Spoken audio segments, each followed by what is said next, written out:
Bonjour, merci de me rejoindre pour cette guidance chuchotam. J'ai choisi l'oracle d'Amaham de Stéphanie Gras pour vous accompagner. La première ligne de carte représente quelqu'un à qui vous pensez beaucoup en ce moment. Il peut s'agir d'un partenaire amoureux, d'un partenaire espéré, d'un membre de votre famille, un ami, un collègue, un patron. Sélectionnez donc une seule personne en sachant que le premier prénom qui se manifeste à vous est le bon. Quant à la deuxième ligne, elle vous représente. Et enfin, la dernière sera les énergies présentes et à venir entre vos deux âmes. L'autre personne détient en son cœur un poids lourd, un secret ou des émotions stagnantes qui n'ont plus lieu d'être. L'heure est venue d'animer les choses en amorçant un élan de vérité pour clarifier une ou plusieurs situations opaques. Des occasions de le faire vont se succéder. Il ou elle saura en toute fluidité lorsque le moment sera venu. Il va être question de se dévoiler, d'avouer des sentiments, de révéler des vérités, de se mettre à nu pour retrouver la pleine estime de soi et repartir du bon pied. Fini les faux semblants. Passons aux cartes qui vous concernent. Vous vous fiez de plus en plus à vos ressentis, à vos impressions premières et c'est très bien.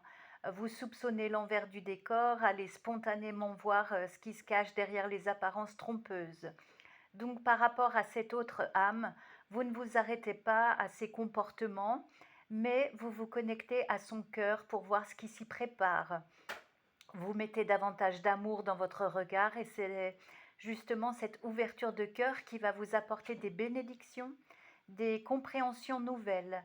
Vous allez constater que ce qui s'est passé entre vous n'était pas exactement comme vous l'avez imaginé, comme si vous aviez une vision tronquée de l'image.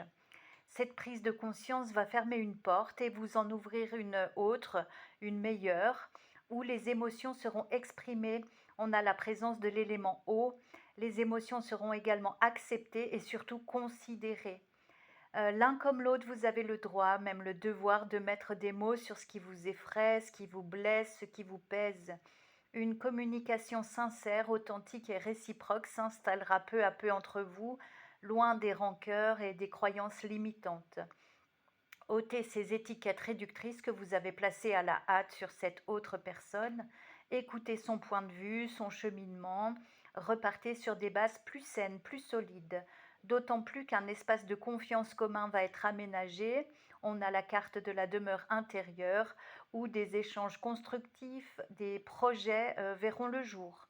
La justice divine procédera à un rééquilibrage karmique avec votre accord, bien entendu, et vous verrez ainsi s'accomplir des merveilles là où vous ne voyez plus d'issue. Merci de votre écoute, je vous souhaite une très bonne journée.